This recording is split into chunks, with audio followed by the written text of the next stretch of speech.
Si Cassandra, Cassie Vergara, ay lumaki sa dalawang magkaibang tanawin. Sa umaga, ang marmol na hagdan ng mansyong nakatanaw sa lungsod.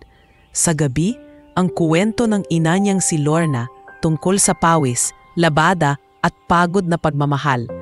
Anak siya ng tagapagtaguyod ng Vergara Holdings, subalit ang unang natutuhan niya ay hindi tungkol sa tubo, kundi tungkol sa pagkapit sa tama.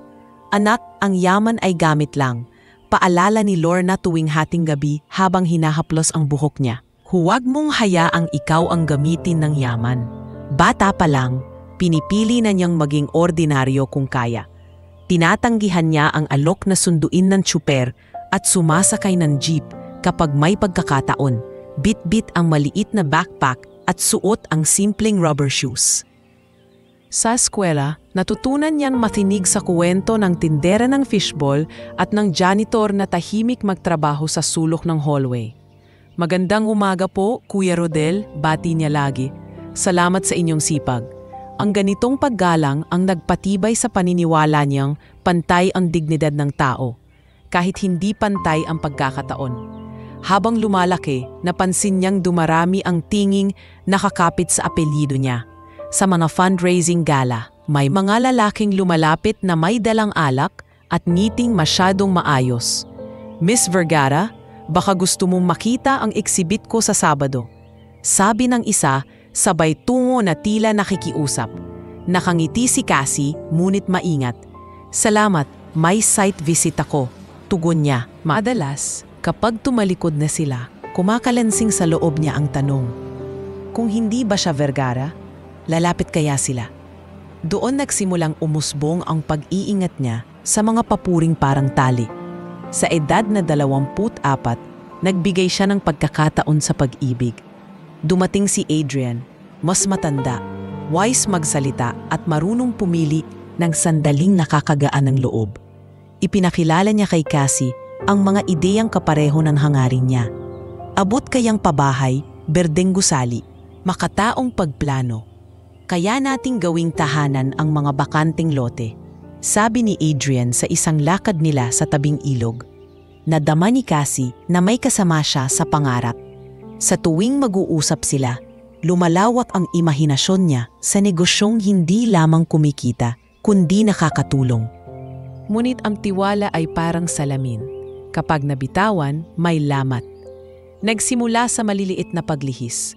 Si Adrian ang sumasalo ng ilang kontrata para hindi ka maabala. May mga dokumentong pinapipirmahan sa kanya matapos ang mahahabang pulong. Standard lang, wika niya, para ma-fast track ang permits. Isang gabi, napansin ni Cassie ang email na nagpapakitang may perang lumilipat sa isang account na hindi pamilyar. Nang kinumpronta niya si Adrian, mumiti ito na parabang maliit na bagay. May pagkakamali sa encoding. Paliwanag nito, aayusin ko bukas. Hindi pala iyon simpleng pagkakamali. Sa sumunod na buwan, pumutok ang balita sa board. Kulang ang pondo ng joint venture at nakagarantiya ang pangalan ni Cassie sa ilang kasunduan. Sa emergency meeting, ramdam niya ang bigat ng silid. Miss Vergara, kailangan natin ng paliwanag, mahinahong sabi ng CFO. Tumingin siya kay Adrian, naghahanap ng kumpirmasyon. May proseso, mabilis na sagot nito, iwas ang ingin. Pagkatapos ng pulong, hinabol niya sa hallway. Adrian, ano ba talaga ito? Umigting ang panga nito. Huwag kang magpanik, sabi niya. Lalabas din ang totoo. Sa tulong ng legal team, nabuksan ang appendix na nakatago sa likod ng kasunduan, isang special power of attorney na nagbigay kay Adrian ng kapangyarihang magpasya gamit ang pangalan ni Cassie. Parang nahulog ang sikmura niya. Nang gabing iyon, umuwi siya kay Lorna na tahimik na nagkakape sa mesa. Ma, nagkamali ako, bulong niya. Pinapasok ko sa pintuan ang taong sisira ng bahay natin. Hinawakan ni Lorna ang kamay niya. Ang bahay ay hindi ang kumpanya mo, anak. Ikaw ang bahay. Ayusin natin ang nasira. Hindi tuluyang bumagsak ang kumpanya, ngunit kumapal ang ulap sa paligid ng pangalan niya. Kinailangan niyang harapin ang media, ang galit ng ilang kasosyo at ang pangambang baka mawala ng trabaho ang mga tauhan. Gumising siya ng mas maaga, natulog ng mas huli, at isa-isang tinahi ang napigtas. Rebisyon ng proseso, pag-imbestiga sa pondo, at paghiwalay sa lahat ng ugnay kay Adrian. Ang sugat ay hindi agad nawala, ngunit natuto siyang magbenda. Unti-unting gumalik ang tiwala ng board, subalit nanatili ang pagod sa puso. Mula noon, ang mga lalaking umaaligid sa paligid ng negosyo ay parang mga aninong dumaraan sa ilaw. Kapag may nag-aalok ng kape at kasunduan, naririnig niya ang boses sa loob. Bakit ngayon? Bakit ikaw? Bakit kami? Pasensya na, madalas niyang sambit. Hindi ako tumatanggap ng personal na imbitasyon mula sa kasosyo. Ang ilan ay nababahala, ang iba'y nanlalamig. Sa gitna ng pag-iingat, nanatili ang hangarin niyang kumonekta sa totoong tao. Matapos ang site visit sa isang pabahay, may batang kumaway. Ate, salamat, sabi nito. Hawak ang bagong susi ng unit. Napangiti si Cassie. Kanggap niyang pagod siya, pero hindi pa tapos.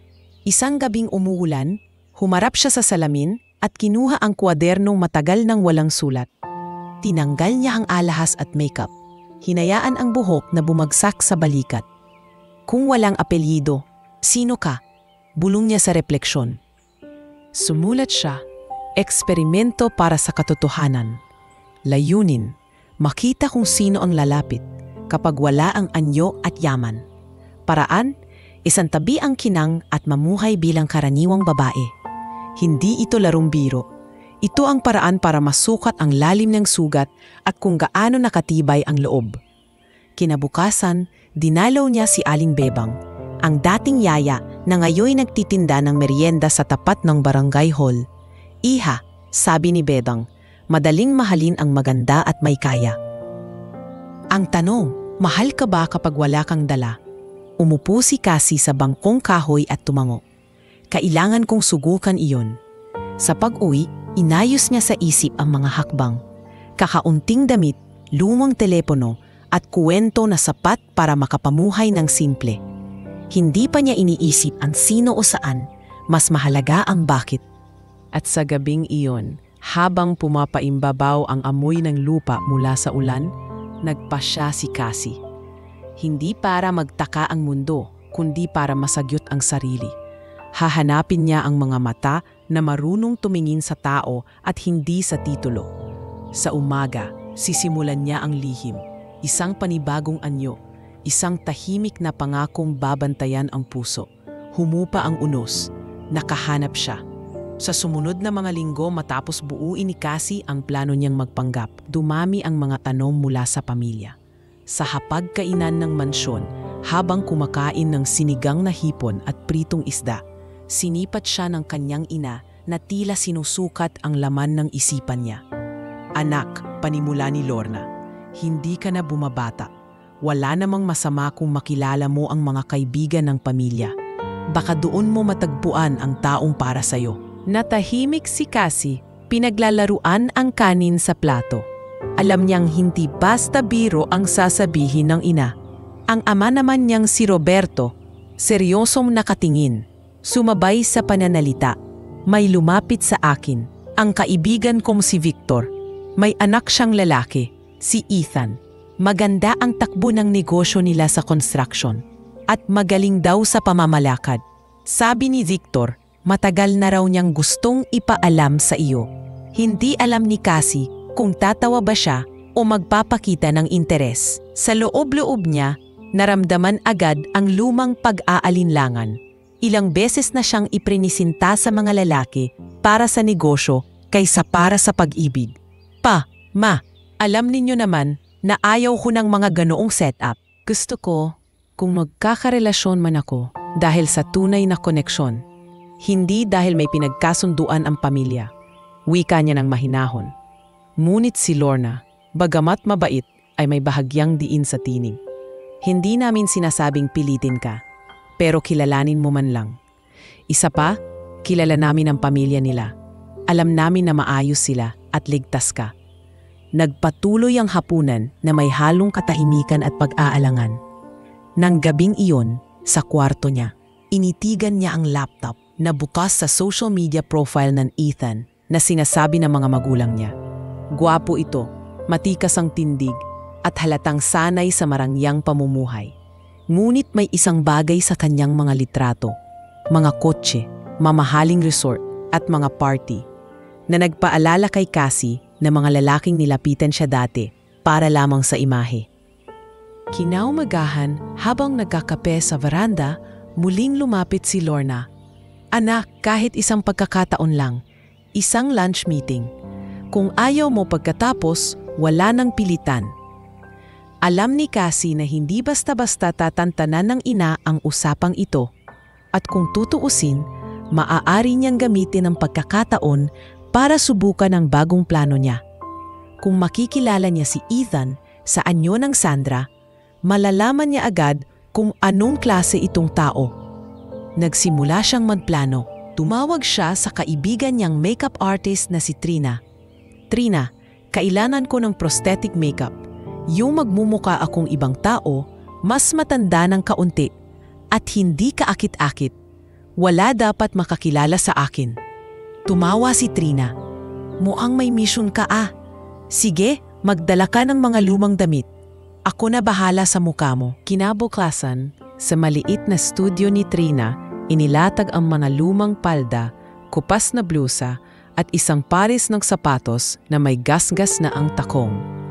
Ito ang bagay sa Sandra na persona mo, biro ni Trina, habang ipinapahid ang special effects makeup sa kanyang balat. Ramdam ni Cassie ang kakaibang saya at kaba. Ang kanyang balat ay ginawang mas magaspang. Binigyan siya ng peklat sa gilid ng noo at tinakpan ng wig ang makintab niyang buhok. Nang tumingin siya sa salamin, hindi niya nakilala ang sarili. Sandra, isang simpleng tindera ng ukay-ukay mula sa probinsya. Sambit niya sa harap ng salamin. Tinatandaan ang bawat detalye ng backstory na inindento niya. Mayroon siyang 2 kapatid na binubuhay at nakikitira sa kamag-anak sa Maynila para maghanap ng trabaho. Ito ang imaheng dadalhin niya sa pagkikita kay Ethan. Makalipas ang 2 araw, tinawagan siya ng kanyang ina para kumpirmahin ang meeting. Anak, si Ethan ay pupunta sa Cafe Mirador bukas ng alas 12. Maganda raw doon sa rooftop, may view ng buong lungsod. Pumikit si Cassie at huminga ng malalim. Sige, ma, pupunta ako. Ngunit sa loob niya, hindi si Cassie Vergara ang pupunta, kundi si Sandra. Pandaing ng araw ng pagkikita, maagang umalis si Cassie sakay ng jeep. Dala ang isang lumang tote bag. Pagdating sa cafe, nakita niya ang mga mata ng staff na tila nagtatanong kung bakit siya naroon. Dumiretso siya sa rooftop at nakita niya si Ethan na nakaupo, abala sa cellphone. Nang lumapit siya, bahagyang tumaas ang kilay nito, waring nagulat sa itsura niya. Ah, ikaw si Sandra? Malamig na tanong ni Ethan.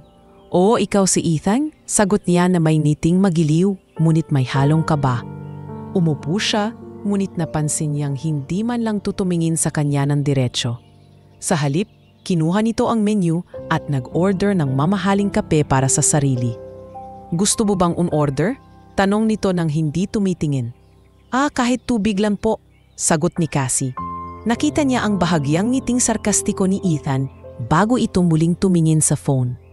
Sa loob ng kalahating oras, tinanong siya nito ng ilang bagay tungkol sa trabaho. Ngunit halatang wala itong interes sa mga sagot niya. Sa bawat tanong, tila sinusukat siya batay sa kung anong kaya niyang ibigay. So, anong plano mo sa buhay? Tanong ni Ethan. Makahanap ng mas maayos na trabaho at makatulong sa pamilya. Sagot niya ng tatat. Ambisyoso ka pala. Tugon nito na may bahid ng pangungutya. Nang matapos ang meeting, nagpaalam si Ethan na may pupuntahan pa raw siyang mas mahalagang lakad. Naiwan si Cassie sa mesa, pinagmamasdan ng view ng lungsod na parang paalala sa kanya kung bakit niya ginagawa ito. Sa isip niya, malinaw na. Ang taong ipinakilala ng kanyang mamamagulang ay hindi pa niya nakikitang may pusong para sa iba at mas lalo niyang gustong makita kung hanggang saan ang kaya nitong ipakita kapag siya ay walang halaga sa paningin nito. Sa pagbabalik niya sa bahay, sinalubo siya ng ina. Kumusta anak? Ano sa tingin mo? Sandali siyang natahimik, bago sumagot. Ma, siguro kailangan ko pa siyang makilala ng mas mabuti. Ngunit sa loob-loob niya, nagsimula na ang laro. At ang susunod na mga linggo ay magbubunyag kung anong klasing tao si Ethan sa mata ng isang taong hindi niya alam na may hawak ng mas malaking kapangyarihan kaysa sa kanya. Kinabukasan matapos ang unang pagpapakilala sa cafe, muling nagpadala ng mensahe si Ethan kay Cassie. O sa pagkakakilala niya kay Sandra. Maiksi lang ang sinabi, libre ka ba bukas? Gusto kitang makilala pa. Hindi malinaw kung iyon ba'y simpleng pakikipagkilala o isang uri ng pagsusuri mula sa kanya. Ngunit para kay Cassie, isa itong pagkakataon na mas masilip pa ang tunay na pagkatao ni Ethan. Nagdesisyon siyang panatilihin ang kanyang pagpapanggap. Muli niyang sinuot ang lumang palda, ang kupas na blusang kulay abo, at ang sapatos na halos mapudpud na ang takong. Pinahiran ulit ng makeup artist niyang si Trina ang kanyang mukha para magmukhang mas matanda at pagod. Sigurado ka bang gusto mo pang makita tong taong to? Tanong ni Trina habang tinatapos ang wig. Oo, maipling sagot ni Cassie. Mas gusto kong makita siya sa panahong hindi niya ako kailangan. Nagkita sila sa isang coffee shop na kilala sa mahal na menu. Pagpasok pa lang ni Cassie, ramdam na niya ang tingin ng mga tao. Ang ilan ay tila nagtatanong kung bakit naroroon ang isang babaeng mukhang ordinaryo at walang yaman. Nakaupo si Ethan sa isang mesa malapit sa bintana, suot ang mamahaling relo at polo na halatang bagong bili. Nang makita siya, bahagya itong ngumiti, ngunit may halong pagtataka at panunuri. Uy Sandra, bati ni Ethan, hindi man lang tumayo para salubungin siya. Maupo ka. Umupo si Cassie, pilit na pinapakita ang isang magiliw na ngiti. Salamat Ethan. Pag-upo pa lang niya, tinawag ni Ethan ang waiter at umorder ng cappuccino at pastry para sa sarili. Ikaw, gusto mo bang umorder? Tanong nito habang abala sa pag-check ng kanyang telepono. Kahit tubig lang po, sagot ni Cassie. Napansin niyang bahagyang kumunot ang noo ng waiter. Ngunit wala itong sinabi at agad na umalis. Habang nag-uusap sila, halatang hindi interesado si Ethan sa kanyang mga sagot. So, taga saan ka ulit? Tanong nito. Sa probinsya po, lumuwas lang para maghanap ng trabaho, tugon niya. Tumango ito, ngunit agad na ibinalik ang tingin sa phone. Minsan, tila wala itong pakialam kung ano ang sinasabi niya. Sa kalagitnaan ng kanilang pag-uusap, may dumating na dalawang kaibigan ni Ethan, parehong nakasuit at halatang galing sa trabaho. Pare, dito ka pala, sabi ng isa, sabay tingin kay Cassie mula ulo hanggang paa. Oo, si Sandra friend ko, mabilis na tugon ni Ethan. Friend, sabi ng isa na may kasamang makahulugang tingin at bahagyang tawa. Inakilala siya ni Ethan, ngunit halata sa tono nito na wala itong intensyon na ipakita sa mga kaibigan na espesyal siya. So Sandra, anong ginagawa mo sa buhay? Tanong ng isa. Nagtatrabaho po sa ukay-ukay at tumutulong sa pamilya, sagot niya. Wow, sabi ng kaibigan na may halong biro at pangungutya. Napangiti si Ethan at imbes na ipagtanggol siya, tumango lamang ito at iniba ang usapan. Nang umalis ang mga kaibigan, bahagyang lumapit si Ethan sa kanya. Sorry ha, minsan lang talagang straightforward sila. Pinilit ni Cassie na ngumiti. Okay lang, sagot niya. Kahit ramdam niya ang kirot nang hindi siya ipinaglaban kahit sa maliit na bagay. Matapos ang halos isang oras, tumayo si Ethan at nagsabing kailangan na niyang umalis. May meeting pa ako, Sandra. Kita na lang tayo ulit. Iniwan siya nito sa mesa, hindi man lang inalok na ihatid o kahit maglakad kasama siya palabas. Habang naglalakad siya pauwi, paulit-ulit na bumabalik sa isip niya ang nakita at narinig. Ang malamig na pakikitungo, ang kakulangan ng interes at ang paraan ng pakikisalamuha ni Ethan sa mga taong sa tingin niya ay hindi kapantay ng kanyang mundo. Ngunit sa kabila ng lahat, naramdaman ni Cassie na mas lalo niyang gustong tuklasin ang lalim or kakulangan ng ugali nito. Pagdating niya sa bahay, sinalubong siya ng ina na sabik na makuha ang impresyon niya. "Oh anak, kamusta naman ang usapan ninyo ni Ethan?" Tanong ni Lorna. Pinili ni Cassie na huwag magsabi ng masama. "Ma, mabait naman siya. Siguro kailangan lang mas maraming pagkakataon para magkakilala pa kami.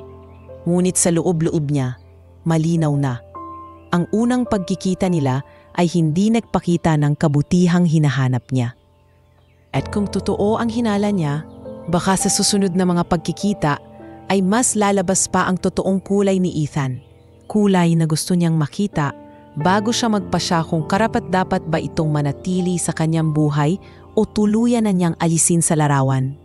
Makalipas ang 3 araw, muling nagpadala ng mensahe si Ethan kay Cassie na sa kanya ay nananatiling si Sandra. May free time ka ba mamaya? Gusto kitang isama sa isang lugar. Ang nakasulat.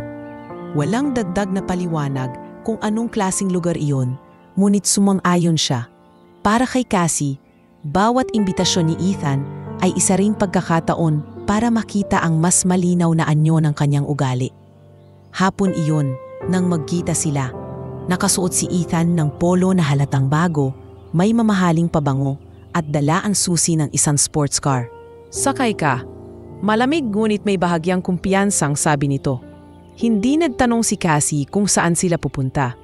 Sa loob ng kotse, pinuno ng musika mula sa stereo ang katahimikan, ngunit kapansin-pansin na mas nakatuon si Ethan sa kanyang cellphone kaysa sa kanya. Ilang minuto ang lumipas, huminto sila sa harap ng isang mamahaling cafe sa isang kilalang distrito ng lungsod. Pumasok sila at agad na napansin ni Cassie na halos lahat ng tao sa loob ay naka-corporate attire. Nagkakape habang nakikipag-usap tungkol sa negosyo. Pinili ni Ethan ang isang mesa sa gitna, kitang-kita sa lahat. Umupo siya at agad na tinawag ang waiter. Isang caramel latte at cheesecake. Utos ni Ethan, saka tumingin kay Cassie. Ikaw, ano sa'yo? Tanong nito na may bahagyang pagtaas ng kilay. Kahit brewed coffee lang. Sagot niya. Nang magsimulang mag-order ang waiter, napansin niyang idinagdag ni Ethan ang sinabi niyang kape, ngunit hindi ito tinanong kung may gusto siyang pagkain. Hindi siya inalok ng kahit ano at tila hindi mahalaga kung kakain siya o hindi. Habang hinihintay ang order, dumating ang 2 kakilala ni Ethan, mga negosyanteng nasa edad 30. Ethan, long time no see, bati ng isa. Uy pare, kamusta? Sagot ni Ethan na biglang nagbago ang tono, mas naging masigla. Ipinakilala niya si Cassie, ngunit muling napansin nito na walang dagdag na pagpapaliwanag. Para bang hindi mahalaga kung sino siya. So, saan kayo nagkakilala? Tanong ng isa sa mga kaibigan. Nagkita lang kami sa isang event. Mabilis na sagot ni Ethan. Sabay sip ng kape. Walang idinagdag, walang kwento kung paano sila nagkausap o kung anong koneksyon nila. Naramdaman ni Cassie ang unti-unting panlalamig sa sitwasyon.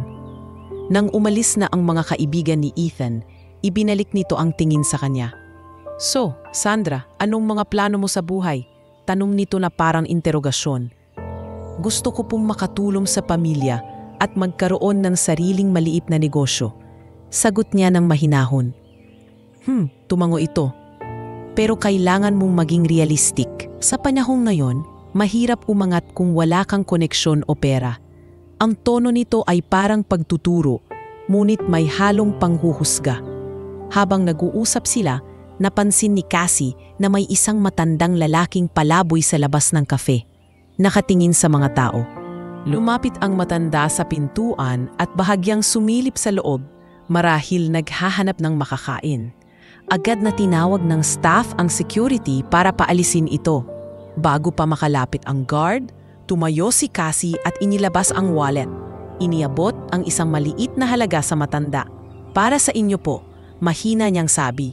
Ngumiti ang matanda at nagpasalamat. Pagbalik niya sa mesa, napailing si Ethan. Bakit mo ginawa yon? Hindi mo alam kung saan mapupunta yung pera. Baka sa bisyo lang mapunta. Hindi na sumagot si Cassie. Ngunit sa loob niya, lalo lang tumibay ang impresyon na malayo ang prinsipyo nila sa isa't isa. Pagkatapos ng kape, nag-alok si Ethan na ihatid siya. Sa biyahe, napansin ni Cassie na dumadaan sila sa isang masikip na kalye kung saan maraming nagtitinda sa gilid. Ang gulo dito, sabi ni Ethan. Hindi ko maintindihan bakit may mga taong mas pinipiling manatili sa ganitong lugar kaysa maghanap ng mas maayos. Para sa kanya, malinaw na hindi nauunawaan ni Ethan ang hirap ng mga taong walang sapat na oportunidad. Pagdating sa lugar kung saan siya bumababa, hindi man lang bumaba si Ethan para buksan ang pinto. Okay, ingat ka na lang. Sabo nito bago muling ibalik ang tingin sa cellphone. Bumaba si Cassie at nanatiling nakatingin sa papalayong kotse. Sa isip niya, nagsimulang maging malinaw na hindi lang ito simpleng pagkakaiba ng ugali. Isa itong malaking bangin sa pagitan ng kanilang pananaw sa buhay. Pag-uwi niya, nakaupo siya sa kama, iniisip ang mga nangyari. Hindi niya makalimutan ang malamig na pakikitungo ni Ethan, ang pagmamaliit nito sa kanya sa harap ng iba, at ang kakulangan nito sa malasakit sa kapwa.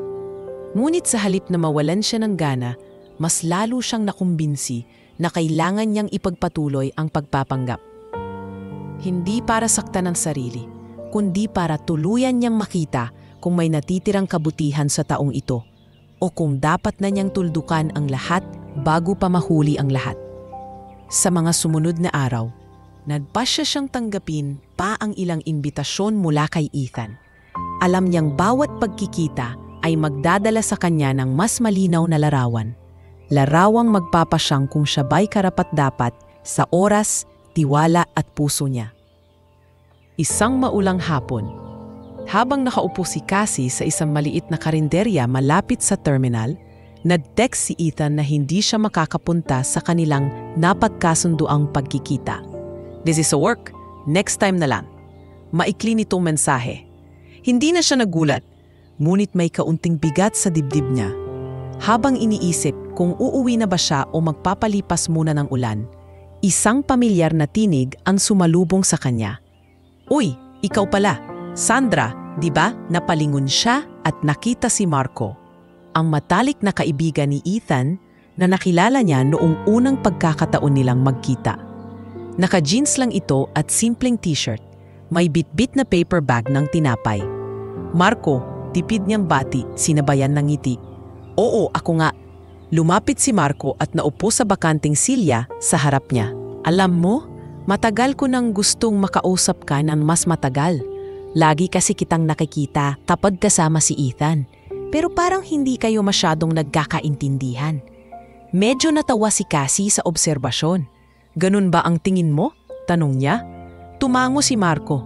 "Oo, at isa pa, hindi ko nagugustuhan kung paano kanya tinatrato. Pasensya na kung medyo prangka ako, pero parang hindi niya nakikita ang halaga mo." Naramdaman ni Cassie ang biglang pag-init ng pisngi niya, hindi dahil sa hiya, kundi dahil may taong napansin ang mga bagay na tinatago niya. Nag-order si Marco ng 2 tasa ng mainit na kate at sinabihan si Cassie na siya na ang bahala. Alam mo, hindi ko alam kung ano talagang tingin ni Ethan sa mga relasyon. Siguro dahil lumaki siya sa mundo na lahat nakukuha niya.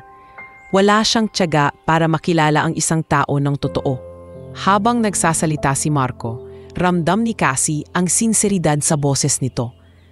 "Minsan," sabi ni Cassie, "iniisip ko kung bakit pa ako pumapayag sa mga pagkikitang walang saysay." Napatingin siya sa kape na inabot sa kanya. "Siguro kasi gusto kong makita kung may parte pa sa kanya na mabuti." Umiling si Marco. "Hindi ko sinasabing masama siyang tao, pero minsan, ang ugali, mas mahirap baguhin kesa sa sitwasyon. Kung paano siya sa iyo ngayon, malamang ganun na rin siya sa mga susunod na taon." Habang tumatagal ang usapan nila, naging mas komportable si Cassie kay Marco. Hindi niya ito kilala ng lubusan, ngunit ramdam niya na iba ang paraan nito ng pakikitungo. Wala sa tinig nito ang panghuhusga at sa bawat sagot niya nakikinig ito ng buo. "Alam mo," biro ni Marco, "kung ako ang kasama mo, hindi kita pababayaan umorder lang ng tubig sa kafe." Napatawa si Cassie, ngunit sa loob niya, may kakaibang init na nabuo. Makalipas ang ilang araw, muli silang nagkita ni Ethan.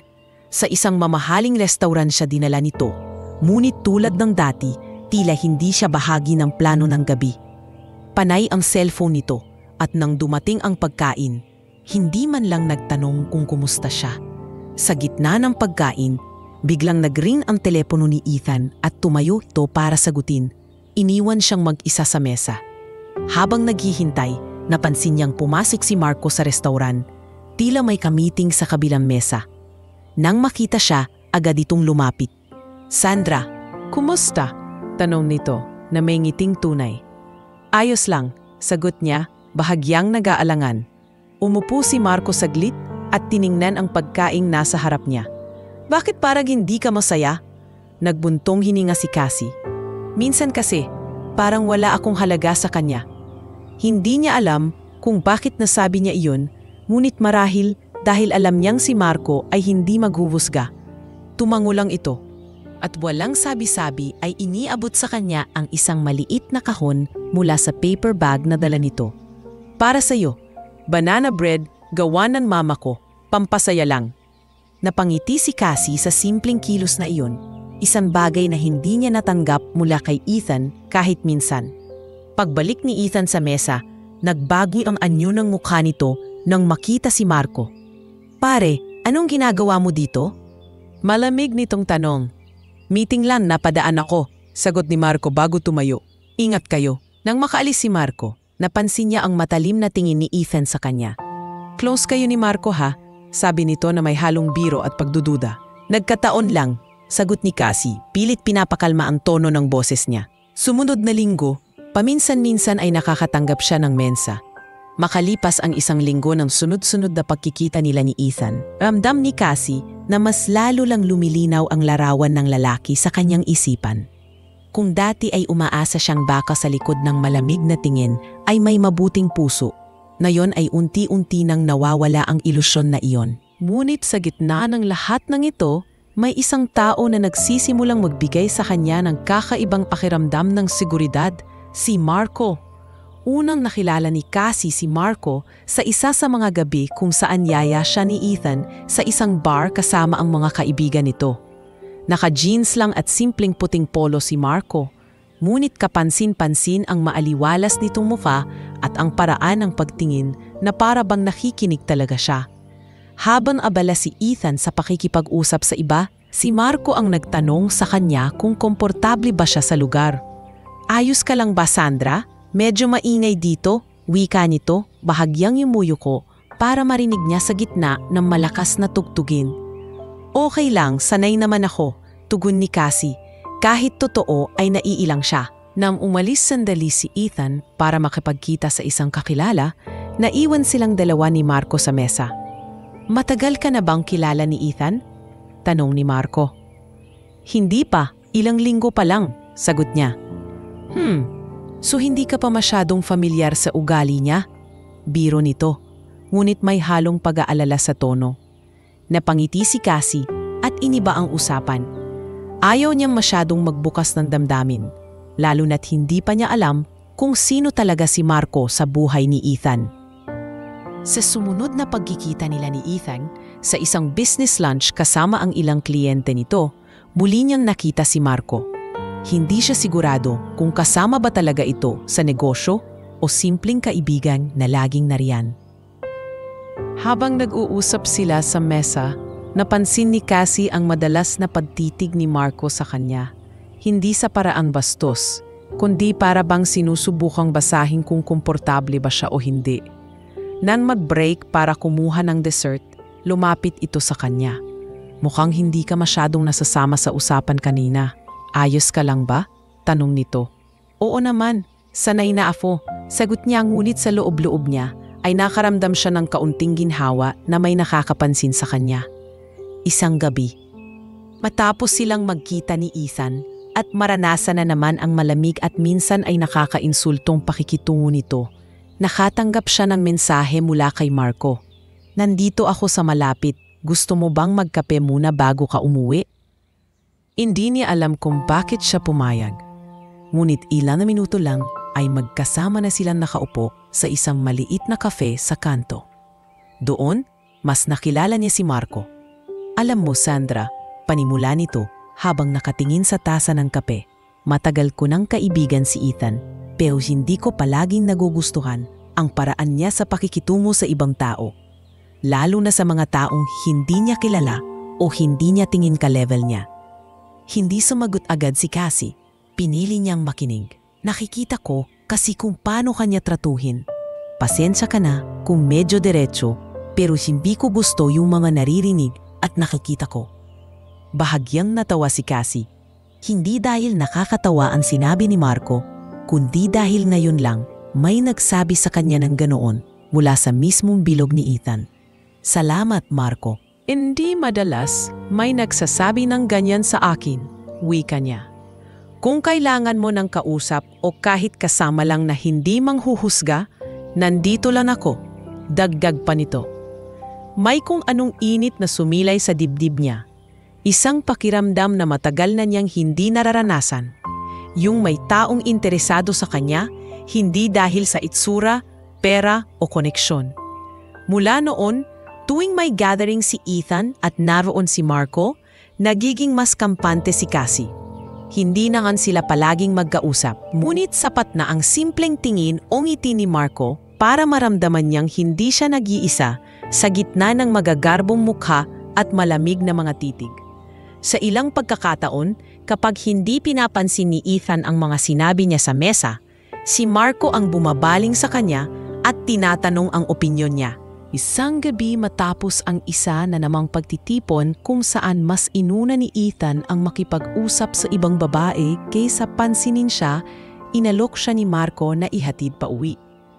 Mukha kang pagod, sabi nito habang nasa sasakyan. Medyo, sagot niya, pero ayos lang. Tahimik sila sandali bago muling nagsalita si Marco.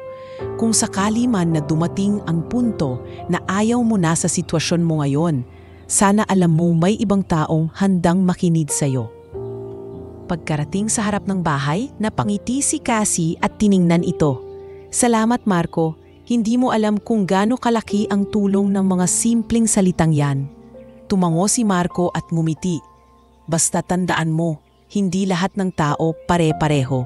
May mga taong marunong magpahalaga kahit hindi kita kilala bilang Sandra o kung sino ka man talaga. Pagpasok sa bahay, napaupo si Cassie sa sofa at napaisip. Hindi niya alam kung paano magsisimula ang bagong koneksyon na ito.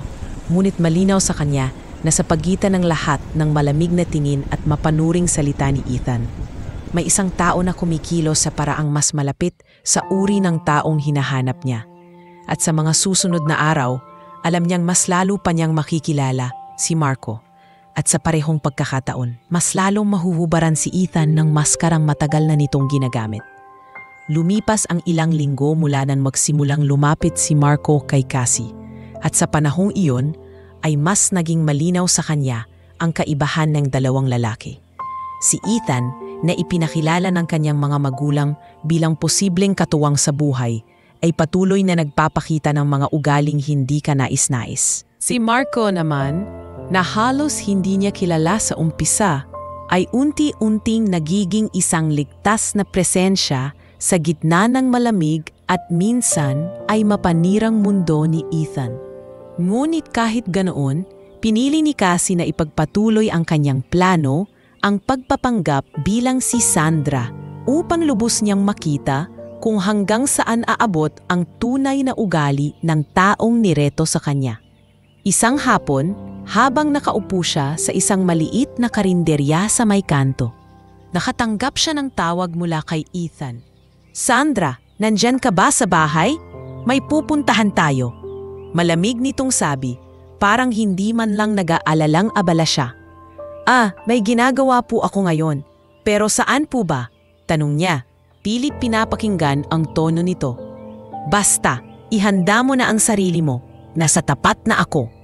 Hindi na nito hinintay ang sagot niya. Dumating si Ethan sakay ng kotse nitong kulay itim. Pagpasok niya, napansin niya agad ang pabigat na katahimikan sa loob.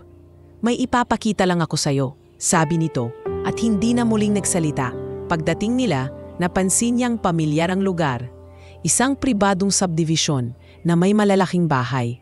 Sa isang property na tila pinaupahan, pumasok sila. Gusto ko lang makita mo tong business opportunity, paliwanag ni Ethan habang ipinapakita ang bahay. Pero wala naman po akong kakayahang mag-invest sa ganito, sagot ni Cassie. Sinusundan ang bawat yapak niya. Kaya nga kita isinama, para makita mo kung anong klaseng mundo ang pwede mong makuha, kung matututo kang pumili ng tama. May laman ang bawat salitang binitawan ni Ethan. Para bang sinasabi nitong ang halaga ng isang tao ay nasusukat lang sa kakayahan nitong magdala ng pera o kapangyarihan. Sa halip na magpakita ng interes sa kanya bilang tao, parang isa siyang proyekto na pwedeng baguhin o hubugin ayon sa gusto nito. Sa mga sumunod na araw, mas lumala ang paraan ng pakikitungo ni Ethan sa kanya. Isang beses habang magkasama sila sa isang restauran, ipinakilala siya nito sa dalawang kakilala bilang isang simpleng kaibigan na mahilig maghukay. Ramdam ni Cassie ang bahagyang pagkapahiya, ngunit pinanatili niya ang kanyang ngiti. Oo, mahilig po ato sa ukay-ukay. Magaganda kasi ang mga piraso doon. Sagot niya na may halong biro upang hindi mabunyag ang kanyang totoong damdamin. Naisipan niyang dagdagan ang kanyang backstory para mas subukan si Ethan. Habang nagkakate sila isang hapon, binanggit niya na may kapatid siyang may sakit at nangangailangan ng tulong. Medyo gipit po ako ngayon kasi kailangan ng kapatid ko ng gamot. Aniya, saglit lang siyang tiningnan ni Ethan bago ito uminom ng kape. Hindi mo dapat problemahin yan masyado. Kung wala kang pera, wala ka talagang magagawa. Ganun lang yun. Sagot nito na para bang isang aral ngunit puno ng kawalan ng malasakit. Sa gabing iyon, nakahiga si Cassie sa inuupahan niyang maliit na kwarto at iniisip ang lahat ng nangyari. Alam niyang unti-unti nang nahuhubaran si Ethan ng maskara at bawat kilos nito ay nagiging patunay sa dahilan kung bakit niya sinimulan ang pagpapanggap na ito. Ngunit may isa pang bagay na hindi niya maalis sa isip, ang patuloy na presensya ni Marco. Isang araw, sa hindi inaasahan, nakasalubong niya si Marco sa isang convenience store. Nakasimple lang ito, walang kasamang iba. Sandra, anong ginagawa mo dito? Tanong nito, may ngiting totoo sa labi. Bumibili lang ng tinapay? Ikaw? Pareho lang, break ko sa trabaho, sagot nito. Nagkasundo silang maglakad papunta sa isang malapit na park habang kumakain ng tinapay at nagkukwentuhan. Sa unang pagkakataon mula nang simulan niya ang pagpapanggap, nakaramdam siya ng kalayaan. Walang judgment, walang sarkastikong puna, at walang tinging sumusukat sa kanya mula ulo hanggang paa. Alam mo, sabi ni Marco habang nakatingin sa mga batang naglalaro, minsan mas masarap ang simpleng buhay. Walang masyadong komplikasyon, walang presyur na patunayan ang sarili sa iba. Tumango si Cassie, tama ka. Pero minsan, kailangan mo pa ring makita kung sino talaga ang mga taong nakapaligid sa'yo bago ka magdesisyon kung saan ka lulugar. Hindi niya alam kung naunawaan ni Marco ang lalim ng kanyang sinabi. Ngunit nakita niya ang paggalang sa mga mata nito. Sa mga sumunod na araw, mas naging matatag si Cassie sa kanyang pagpapanggap. Hindi dahil sa gusto niyang patagalin ang pagod na nadarama, kundi dahil alam niyang malapit na siyang makarating sa punto kung saan makikita niya ang buong katotohanan. Sa bawat pakikipagkita kay Ethan, mas lalo niyang nakikita ang layo ng ugali nito sa taong maaasahan. At sa bawat sandaling kasama niya si Marco, mas napagtatanto niyang may mga taong marunong magpahalaga kahit hindi ka nakabihis ng ginto. Ngunit alam din ni Cassie na hindi niya pwedeng balewalain ang misyon niya. Hanggat hindi pa malinaw sa kanya ang kabuuang larawan ni Ethan, magpapatuloy siya sa pagbabalat kayo. At sa bawat araw na lumilipas, mas lumalalim ang kanyang determinasyon na makuha ang kasagutan. Hindi lamang para sa sarili niya, kundi para patunayan sa kanyang mga magulang na ang tunay na halaga ng isang tao ay hindi nakikita sa yaman o kapangyarihan, kundi sa paraan nito magmahal at magpahalaga sa kapwa. Isang hapon, nakatanggap si Cassie ng mensahe mula kay Ethan na mas maikli kaysa sa nakasanayan niya. Punta ka sa bahay namin bukas. Gusto kitang ipakilala sa pamilya. Walang dagdag na detalye, walang pakiusap. Para bang iniutos lang. Naramdaman ni Cassie ang kakaibang kaba, hindi dahil sa mismong imbitasyon, kundi dahil alam niyang dito masusubok kung paano siya tatanggapin ng mga taong pinalaki at pinalibutan ni Ethan. Kinabukasan, maaga siyang naghanda. Isinuot niya ang isa sa mga luma niyang bestida na may kaunting kupas sa laylayan. Tinakpan niya mabuti ang buhok gamit ang wig na madilim ang kulay at muling ipinatong ni Trina ang makeup na magpapaiba sa kanyang mukha. Tiningnan niya ang sarili sa salamin. Wala ang imaheng kilala ng publiko bilang Cassandra Vergara. Sa halip, naroon si Sandra, isang babaeng walang yaman, walang impluensya at walang makakapitan kundi ang sarili. Pagdating niya sa bahay ni Ethan, bumungad sa kanya ang malawak na bakuran at magarang pinto na gawa sa kahoy na may ukit. Nang pagbuksan siya ng pinto ng kasambahay, agad siyang sinalubong ng malamig na tingin ng isang babae nasa edad 50. Marahil ang ina ni Ethan. "Ikaw ba si Sandra?" tanong nito. Halos hindi ngumiti. "Opo, ma'am. Magandang hapon po." Magalang na tugon ni Cassie. "Halika," wika ang babae, sabay lingon sa loob, para bang tinitiyak na walang ibang makakakita sa kanilang pag-usap. Sa sala, naroon si Ethan, nakaupo sa sofa, hawak ang cellphone. "Ay, nandito ka na pala. Anito?" Parang hindi man lang inisip na salubungin siya sa labas. "Ito nga pala si Sandra," patuloy niya habang nakatingin sa mga magulang. Simple lang siya, pero mabait. Narinig ni Cassie ang mahina at halos hindi maitago na pulungan ng ina ni Ethan sa ama nito. "Hindi siya bagay sa anak natin." Wala man lang ipagmamalaki. Napakagatlabi si Cassie, pinilit na manatiling kalmado. Habang nakaupo sila sa hapag para sa hapunan, malinaw na ramdam niya ang pag-iwas ng pamilya sa kanya.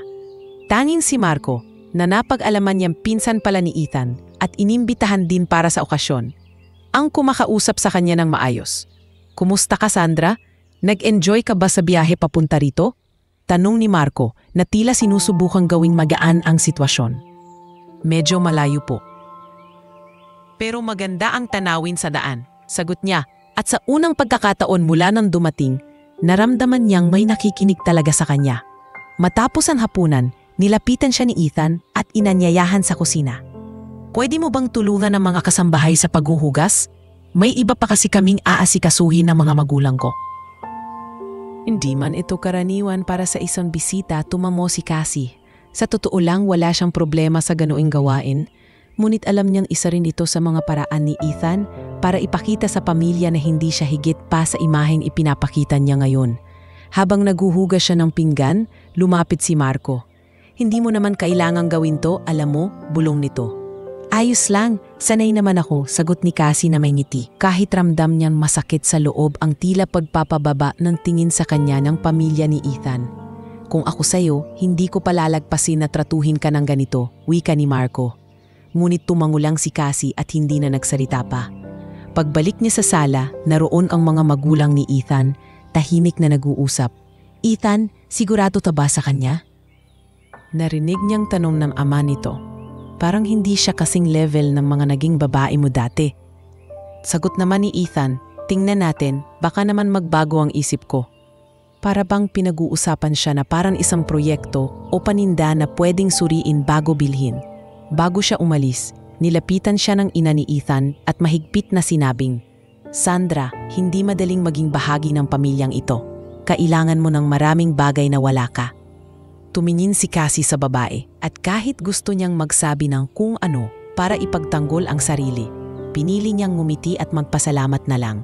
"Salamat po sa paalala, ma'am." Pag-uwi niya, mabigat ang pakiramdam ni Cassie. Hindi lamang si Ethan ang nagpamalas ng kakulangan ng respeto sa kanya, kundi pati na rin ang mismong pamilya nito. Ngunit sa gitna ng lahat ng iyon, isang bagay ang malinaw. Mas lalo niyang nakikita ang halaga ng mga taong marunong rumespeto sa kapwa, katulad ni Marco. Sa isip niya, nagpasya siyang mas palalimin pa ang pagpapanggap. Kung kaya nilang tratuhin siya ng ganito, sa tingin nilang totoong kalagayan niya, mas magiging malinaw sa kanya ang buong katotohanan sa lalong madaling panahon. Sa gabing iyon, habang nakahiga sa kama, binalikan niya sa isip ang bawat salita, bawat tingin, at bawat kilos na nakita niya sa bahay ni Ethan. Isa-isa niyang tinatandaan ang lahat, hindi lang para sa sarili niyang desisyon, kundi para masabi rin sa tamang oras sa kanyang mga magulang. Makalipas ang ilang araw, mula nang maganap ang hindi malilimutan niyang pagbisita sa bahay ni Ethan. Nakaramdam si Cassie ng pagod, hindi lang sa katawan, kundi sa isip at puso. Gabi-gabi niyang iniisip ang mga tingin at salitang natanggap niya mula sa pamilya nito. At kahit sanay siyang magdala ng sarili, hindi maikakaila na may kirot pa rin iyon. Ngunit hindi pa siya handang tapusin ang pagpapanggap. Alam niyang malapit na siyang matarating sa puntong lubos niyang mauunawaan kung anong klasing tao si Ethan. Isang linggo ang lumipas habang naglalakad siya pauwi mula sa maliit na tindahan kung saan siya madalas bumili ng pagkain. Nakaramdam siya ng pagkahilo.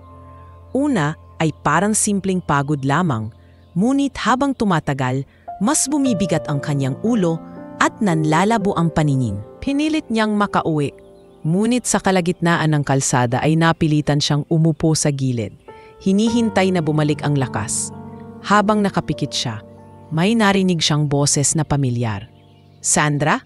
Sa pagbukas ng kanyang mata, bumungad si Marco. May dalang grocery bag at halatang nan-aalala. "Anong nangyari sa'yo?" Agad itong lumapit, inilapag ang dala, at inalalayan siyang tumayo. "Nahilo lang, siguro pagod," mahina niyang tugon. Hindi na nagtanong pa si Marco. Hinawakan siya nito sa balikat at dinala sa malapit na kafe. "Umupo ka muna dito, bibili ako ng tubig at pagkain." Mabilis itong bumalik, dala ang isang basong tubig at mainit na sopas.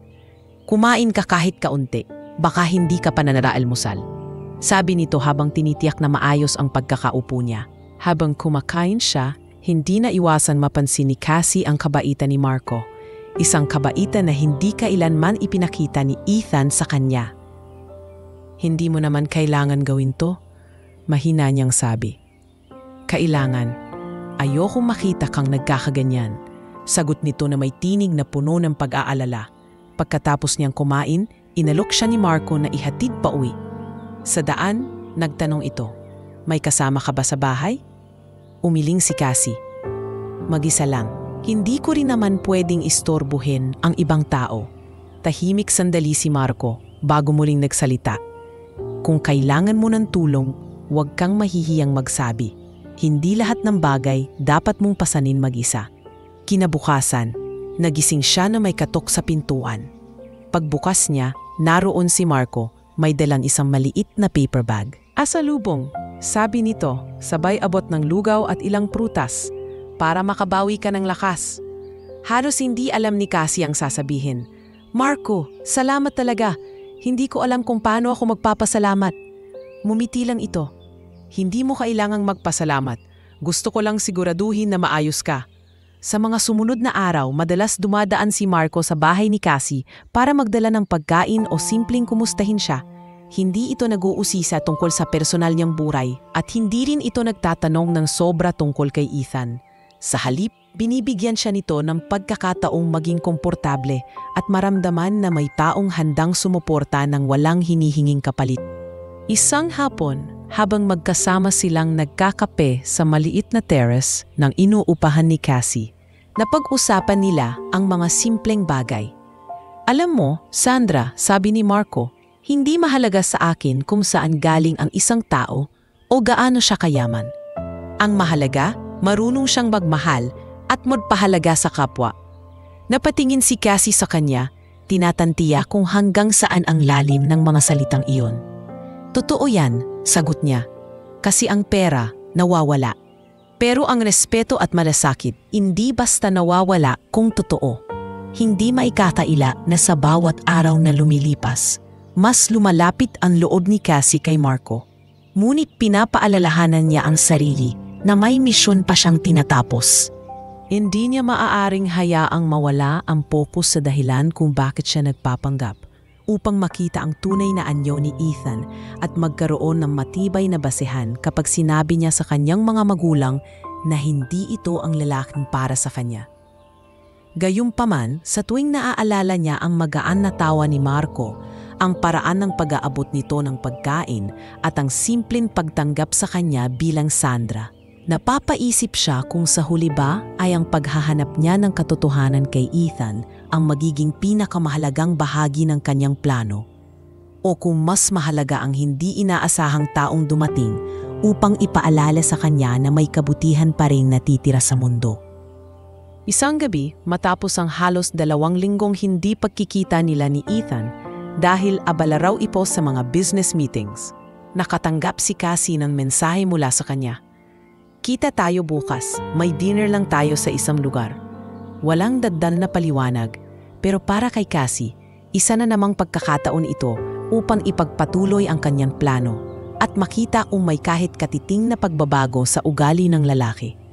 Kinabukasan, nagsuot siya ng parehong simpleng bestida at luma niyang sapatos. Pumunta siya sa itinakdang restauran, isang kilalang kainan na puno ng mga taong mayayaman at kilala sa lipunan. Habang naghihintay siya sa mesa, napansin niya ang isang pamilyar na tinig mula sa kabilang dulo ng lugar. Nang lingunin niya, nanigas siya sa nakita. Si Ethan nakaupo sa isang pribadong mesa kasama ng isang babaeng halatang hindi lang basta kaibigan. Magkahawak kamay ang dalawa at tila ba abala sa malalim na pag-uusap. May halakak na hindi pa niya naririnig mula kay Ethan sa kanilang mga pagkikita. Hindi siya agad lumapit. Pinanood niya ito sa loob ng ilang minuto, tinitingnan kung paano nito tratuhin ang babaeng kasama. Magalang, masigla, at halos hindi inaalis ang tingin dito. Eksaktong kabaligtaran ng pakikitungo nito sa kanya. Sa kabila ng pait na unti-unting bumabalot sa dibdib niya, nagpasya siyang humakbang papunta sa mesa. Ethan, malamig ngunit malinaw na sabi niya. Biglang nawala ang ngiti nito at napaatras ang kamay mula sa pagkakahawak sa babae. Sandra, akala ko bukas pa tayo magkikita. Pautal nitong sagot. Mukhang busy ka, aniya, hindi inaalis ang tingin. Ang babaeng kasama ay agad na nagpaalam at umalis, halatang ayaw masangkot sa alitan. Pagkaupo ni Cassie sa mesa, tinanong niya, ganyan ka ba talaga makitungo sa mga taong mahalaga sa'yo? Kasi kung oo, maliwanag na kung bakit ka walang interes sa akin. Pumikit sandali si Ethan, saka ngumiti ng pilit. Sandra, huwag kang magdrama. Wala naman tayong, alam mo na, malinaw naman ang setup natin. Setup? Ulit ni Cassie. Bahagyang tumaas ang boses. Akala to ba gusto mo akong makilala? Pero sa lahat ng pagkakataon, wala kang ginawa kundi maliitin ako at iparamdam na wala akong halaga. Na yun, nahuli pa fitang may kasanong iba. Tumawa si Ethan, ngunit may halong pagkairita. Tama na, yan. Hindi mo alam kung anong mundo ang ginagalawan ko. At Sandra, huwag kang magpanggap na kaya mong makipagsabayan dito. Ang huling linyang iyon ang tila sumapol ng malalim sa kanya. Gusto na niyang ibunyag ang katotohanan na kaya niyang makipagsabayan at higit pa dahil hindi siyang iniisip nitong mahirap at walang kakayahan. Ngunit pinigilan niya ang sarili. Hindi pa ito ang tamang oras.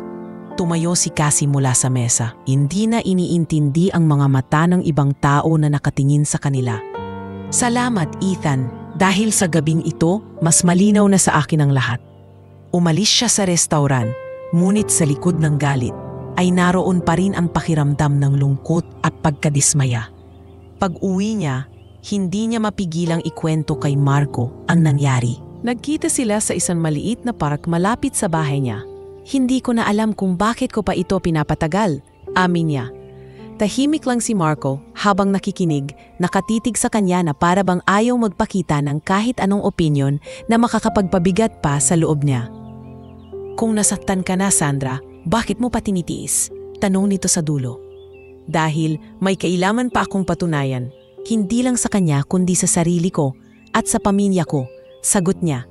Pero Marco, minsan naiisip ko, baka sobra na rin ang ginagawa ko. Tumingin si Marco sa kanya, seryoso ang mga mata. Basta tandaan mo, kahit anong plano o misyon mo, hindi mo dapat kalimutan na tao ka rin. At may limitasyon ang kaya mong tiisin. Sa gabing iyon, habang pauwi siya, ramdam niyang mas mabigat na ang pinapasan niya. Ang nakita niya kay Ethan ay hindi na lang simpleng kawalan ng malasakit. Isa na itong malinaw na patunay ng ugali nitong puno ng yabang at kakulangan ng respeto. Ngunit sa kabila ng lahat, nanatili ang desisyon niyang tapusin ang plano ayon sa sariling kondisyon at oras. Malapit na siyang makarating, sa puntong iyon. At kapag dumating na ang araw na iyon, wala nang makakapigil sa kanya na ibunyag ang buong katotohanan. 2 linggo ang lumipas mula nang mahuli ni Cassie si Ethan na may kasamang ibang babae. Sa panahong iyon, halos hindi na ito nagparamdam sa kanya maliban sa ilang maiikling mensahe na halatang para lang mapanatili ang kunwaring koneksyon. Para kay Cassie, malinaw na natapos na ang pagsusuri niya. Alam na niya ang totoo tungkol sa ugali ni Ethan at oras na para ibunyag ang lahat.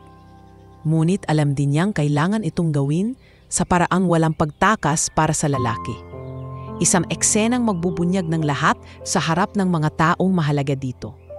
Dumating ang pagkakataon nang imbitahan siya ng kanyang mga magulang sa isang malaking business event para sa mga partner ng kanilang kumpanya. Isa itong taunang pagtitipon kung saan nagkakasama ang mga may-ari ng malalaking negosyo.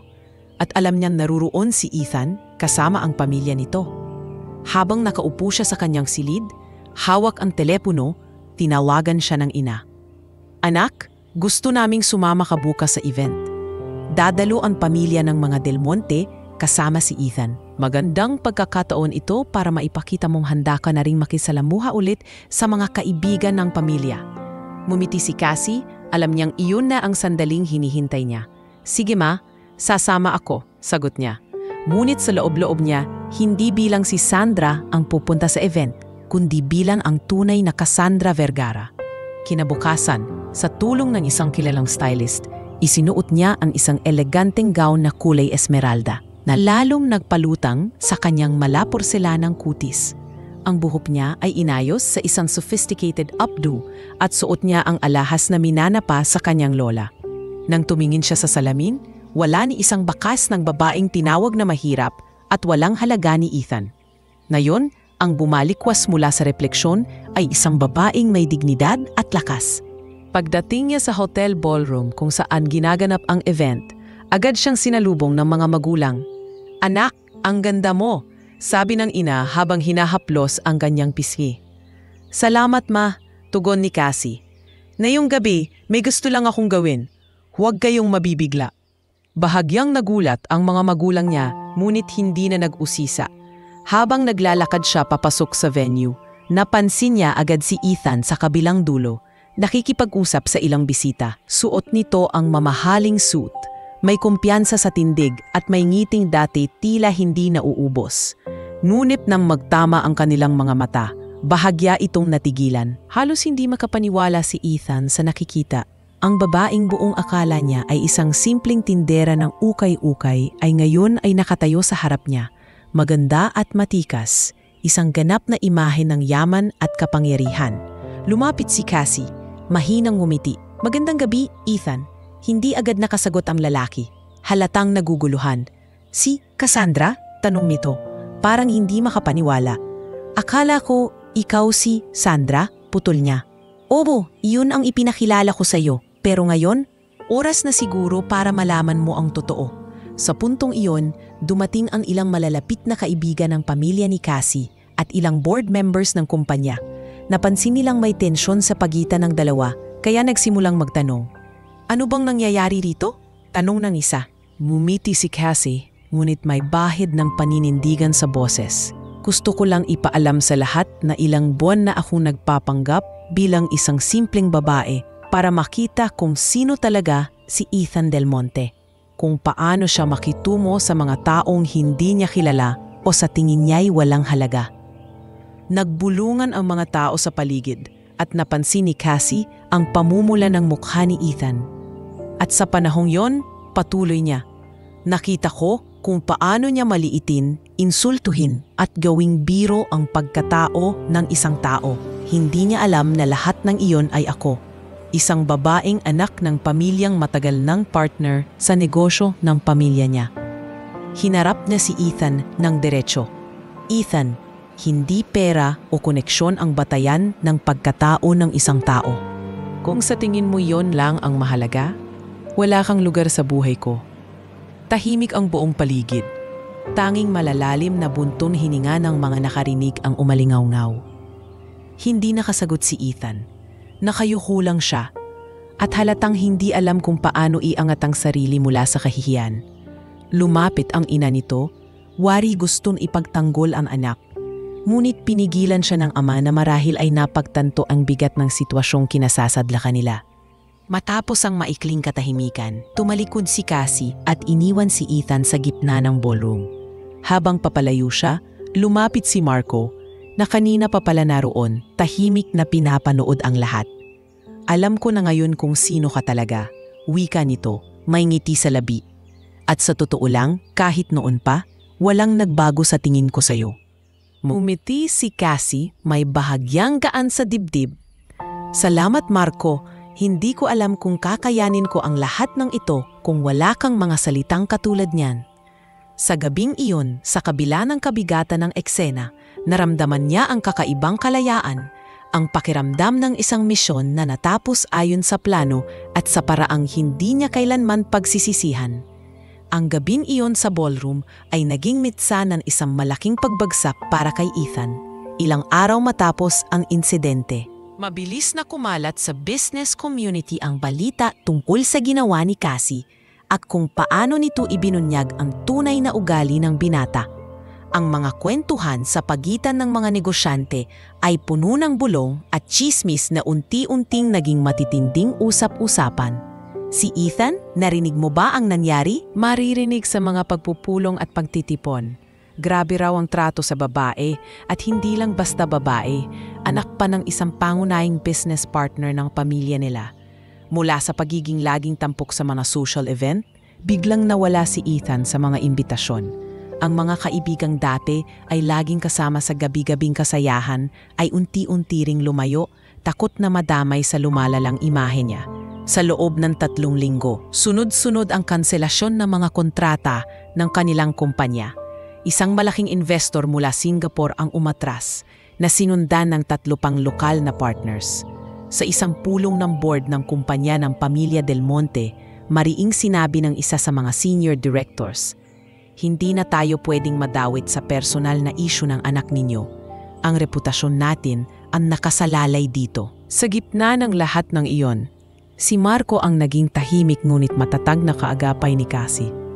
Isang hapon, habang magkasama silang nagkakape sa veranda ng bahay ng pamilya Vergara, napag-usapan nila ang mga nangyayari. Narinig ko, pati yung matagal ng proyekto ng pamilya nila sa Makati, kanselado na. Sabi ni Marco habang nakatingin sa tasa niya. "Oo," sagot ni Cassie. "Pero hindi ko ginawa ang lahat ng ito para sirain siya. Gusto ko lang ipakita kung anong klase siyang tao. Yung resulta, iyon na ang naging kabayaran." Napatingin si Marco sa kanya. May halong paghanga at pag-aalala. "Cassie, hindi lahat kayang gawin ang ginawa mo. Hindi lahat handang iladay sa alanganin ang sarili para lang makita ang katotohanan." Ngumiti siya, bahagyang yumuko. "Siguro dahil alam kong kung hahayaan kong magpatuloy ito, mas maraming taong masasaktan at ayaw kong maging tahimik lang habang nangyayari iyon." Samantala, si Ethan ay halos hindi na nakikita sa publiko. May mga nagsasabing umalis ito ng bansa upang iwasan ang media, ngunit kalaunan ay lumabas din ang balitang na natili lang ito sa isang rest house sa probinsya. Sa mga panayam na tinangkang gawin ng ilang mamamahayag, tumanggi itong magbigay ng pahayag. Ang dating kumpiyansang aura ay napalitan ng katahimikan at pag-iwas. Isang gabi, habang nakaupo si Cassie sa kanyang silid, nakatanggap siya ng isang maikling mensahe mula sa isang hindi pamilyar na numero. "Cassie, pasensya na sa lahat." Binasa niya ito ng ilang beses. Pilit inaalam kung anong nararamdaman niya. Wala na ang galit, ngunit naroon pa rin ang bigat ng lahat ng nangyari. Hindi na niya binalikan ang mensahe. Para sa kanya, tapos na ang kabanatang iyon ng buhay niya. Sa halip, mas pinili niyang itoon ang oras sa pag-aayos ng mga proyekto sa kumpanya ng kanilang pamilya. Isinama niya si Marco sa ilang meetings, at sa bawat isa, mas lalong lumalabas ang natural nitong talino at malasakit.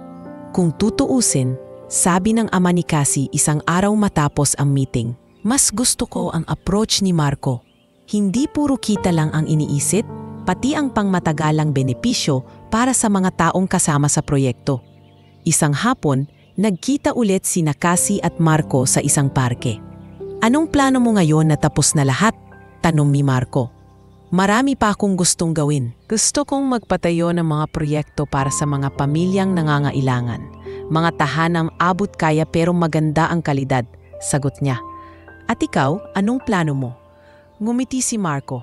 Basta't kailangan mo ng kasama, nandito lang ako. Habang naglalakad sila pauwi, ramdam ni Cassie na nagsisimula na siyang makakita ng panibagong liwanag sa buhay niya. Hindi na ito tungkol sa pagpapanggap, sa pagsubok o sa paglalantad ng kasinungalingan ng iba. Ngayon, tungkol na ito sa pagbuo ng mas matatag na kinabukasan, kasama ang mga taong tunay na may malasakit sa kanya. At habang tuluyan nang nalulugmok si Ethan sa sariling anino, si Cassie ay unti-unting umaangat sa buhay. Hindi dahil sa yaman na dati na niyang hawak, kundi dahil sa mga taong pinili niyang palapitin, gaya ni Marco, na walang ibang hinangad kundi makita siyang masaya at ligtas. Sa huling pagkakataon na binalikan niya sa isip ang gabing binunyag niya ang katotohanan. Alam niyang ginawa niya ang tama. At yun ang magpapanatiling payapa sa kanya habang buhay. Matapos ang lahat ng nangyari kay Ethan at sa pamilya nito, tila unti-unting bumalik sa normal ang mundo ni Cassie. Ngunit may halong bagong direksyon at mas malinaw na layunin. Hindi na siya binabagabag ng pangangailangan na patunayan ang sarili sa pamamagitan ng mga taong hindi marunong magpahalaga. Ngayon, mas nakatuon siya sa mga koneksyon na tunay at walang halong pag-aalinlangan. Isang hapon, inimbitahan niya si Marco sa opisina ng kanilang kumpanya. Marco, gusto kitang ipakilala sa ilang tao sa board, sabi niya habang inaayos ang mga dokumentong dadalhin sa meeting. Sigurado ka bang okay lang? Tanong nito, bahagyang nag-aalangan. Hindi ako sanay sa mga ganitong formal na setting. Mumiti si Cassie. Hindi ko sila ipinapakilala sa ibang tao. Ipinapakilala ko sila sa isang taong pinagkakatiwalaan ko. Sa meeting, ipinakita ni Marco ang ilang ideya para sa isang bagong proyektong pabahay na mas makakapagbigay ng oportunidad sa mga pamilyang may mababang kita. Hindi ito ang tipikal na pitch na nakatuon lang sa tubo. Ipinakita niyang plano para sa komunidad, kasama ang edukasyon at kabuhayan para sa mga residente. Napansin ni Cassie ang reaksyon ng board. Marami ang tumango at nagpakita ng interes. Pagkatapos ng meeting, nilapitan siya ng isa sa mga senior members. Kung ganito ang klase ng partner mo sa mga proyekto, Cassie, wala akong nakikitang dahilan para hindi natin ituloy. Habang magkasama silang lumalabas ng opisina. Napangiti si Cassie. Impressive ka kanina. Hindi ko akalaing ganoon kakahusay magsalita sa harap ng mga malalaking tao. Tumawa si Marco. Siguro kasi hindi ko iniisip na malalaki sila. Iniisip ko lang na pare-pareho tayong may papel na ginagampanan. Mula noon, mas dumalas ang kanilang pagkikita. Hindi lang para sa trabaho, kundi para na rin sa mga simpleng bagay. Minsan ay sabay silang kumakain sa maliit na karinderya sa kanto. Minsan naman ay sa isang simpleng cafe na may tahimik na paligid. Hindi na kailangan ni Cassie ng engrandeng lugar para maramdaman ang halaga niya. Sa bawat pag-uusap nila ni Marco, malinaw na hindi ito tumitingin sa kanya batay sa yaman o posisyon, kundi sa kung sino siya bilang tao. Isang gabi, matapos ang mahabang araw ng pag-aasikaso sa proyekto, inimbitahan ni Marco si Cassie na maglakad sa baybayin. Tahimik ang paligid, tanging hampas ng alon at ihip ng hangin ang maririnig. Cassie, panimula ni Marco, hindi ko alam kung dapat ko bang sabihin to ngayon, pero simula pa noon, nung una kitang nakilala, nakita ko na may kakaiba sa'yo. Hindi dahil sa itsura mo, kundi sa paraan ng pagdala mo sa sarili, kahit pa Sandra ang pagkakakilala ko sa'yo. Napahinto si Cassie at tumingin sa kanya. Marco, maraming salamat. Hindi mo alam kung gaano kahalaga sa akin ang marinig yan. Sa dami ng taong tinitingnan lang ako batay sa kung ano ang meron ako. Bihira yung taong makakakita sa kung sino talaga ako. Nagtagpo ang kanilang mga mata at sa unang pagkakataon, naramdaman ni Cassie ang isang emosyon na matagal na niyang itinanggi sa sarili. ang unti-unting pag-usbong ng pag-ibig para sa taong hindi kailanmang nanghusga sa kanya. Sa mga sumunod na linggo, naging mas malinaw ang koneksyon nila. Hindi ito mabilis at walang kasiguraduhan, kundi dahan-dahan at puno ng respeto. Dumalo si Marco sa ilang events ng pamilya ni Cassie at sa bawat isa, nakikita niya kung paano ito magalang at maayos makipag-usap sa lahat, mula sa mga executive hanggang sa mga staff. Maging ang kanyang ama, nakilala sa pagiging istrikto sa mga taong pinapapasok sa kanilang personal na bilog, ay nagsabing, "Kung may lalaking may sapat na karakter para sa iyo, Cassie, sa nakikita ko ngayon, si Marco yon." Isang gabi, habang nag-aayos sila ng mga papeles para sa proyekto, tinanong ni Marco, "Cassie, ano na ang plano mo sa personal na buhay mo?" "Hindi ko sinasabi na kailangan mong magdesisyon ngayon, pero gusto ko lang malaman kung paano ako babagay doon." Ngumiti siya at sa unang pagkakataong, matapos ang lahat ng kaguluhan, malinaw sa kanya ang sagot. "Marco, sa ngayon, gusto ko lang magpatuloy sa paggawa ng mga bagay na mahalaga, kasama ang mga taong mahalaga rin sa akin. At ikaw, isa ka sa kanila." Sa gabing iyon, habang naglalakad sila pauwi mula sa opisina, ramdam ni Cassie na ang relasyon nila ni Marco ay hindi nakabase sa kasinungalingan o sa pagpapanggap. Ito ay nabuo sa katotohanan, malasakit at respeto. Mga bagay na matagal na niyang hinahanap at ngayon ay natagpuan na niya. Sa bawat hakbang, mas sigurado siya na ang bagong kabanata ng kanyang buhay ay mas maliwanag at mas payapa kaysa sa mga nauna. Isang linggong ng hapon, inimbitahan ni Cassie si Marco sa bahay ng kanyang pamilya. Hindi ito para sa opisyal na usapan tungkol sa negosyo, kundi para sa isang simpleng tanghalian na magiging pagkakataon upang makilala siya ng lubos ng kanyang mga magulang. Bagamat sanay na si Cassie na ipakilala ang mga taong kaibigan o kasosyo sa pamilya, iba ang pakiramdam niya ngayon. May kakaibang bigat at sabik sa dibdib niya. Habang nasa kotse sila papunta sa mansyon ng mga Vergara, napansin ni Cassie ang bahagyang kaba sa mukha ni Marco. "Bakit parang kinakabahan ka?" Tanong niya na may ngiti. "Hindi naman sa kinakabahan. Pero iba kasi to. Hindi lang basta meeting. Ito na yung mamamagulang mo, Cassie." Sagot nito. "Hindi ko alam kung anong tingin nila sa akin." Hinawakan ni Cassie ang kamay niya. "Wala kang dapat ikabahala. Ang tanging kailangan mo lang gawin ay maging totoo. Sapat na yon para sa kanila." Tumango si Marco, huminga ng malalim at ngumiti. Pagdating nila sa bahay, sinalubong sila ni Lorna, ina ni Cassie. "Anak, nandito na pala kayo." Lumapit siya kay Marco at magiliw ng ngumiti. "Ikaw si Marco? Maraming salamat sa lahat ng naitulong mo sa anak ko. Halika, pumasok ka." May halong gulat at tuwa si Marco sa mainit na pantanggap. "Maraming salamat po, ma'am." Tugon nito. Ngunit agad siyang tinawag ni Lorna. "Lorna na lang, walang ma'am dito." Sa loob, naghihintay si Roberto, ama ni Cassie. Matikas ang tindig nito at kilala sa pagiging istrikto. Ngunit nang makipagkamay kay Marco, may bahagyang ngiti sa labi. "So, ikaw pala ang Marco na madalas ikwento ni Cassie. Umupo ka, kumain tayo." Habang nagtatanghalian, naging magaan ang usapan. Nagkwento si Marco tungkol sa kanyang pamilya. Isang simpleng background mula sa isang pamilyang hindi mayaman, ngunit pinalaki siya sa prinsipyo ng hard work at respeto. Nabanggit niya rin kung paano siya napunta sa negosyo at ang mga proyektong tumulong sa kanya upang magkaroon ng koneksyon sa mas maraming tao. Nakikinig ang mga magulang ni Cassie, halatang interesado at natutuwa. "I like your perspective on business, Marco," sabi ni Roberto habang iniinom ang kanyang kape. "Hindi ka lang nakatingin sa kita, kundi sa pangmatagalan epekto sa tao. Hindi lahat ng negosyante ganun mag-isip." Bahagyang namula si Marco.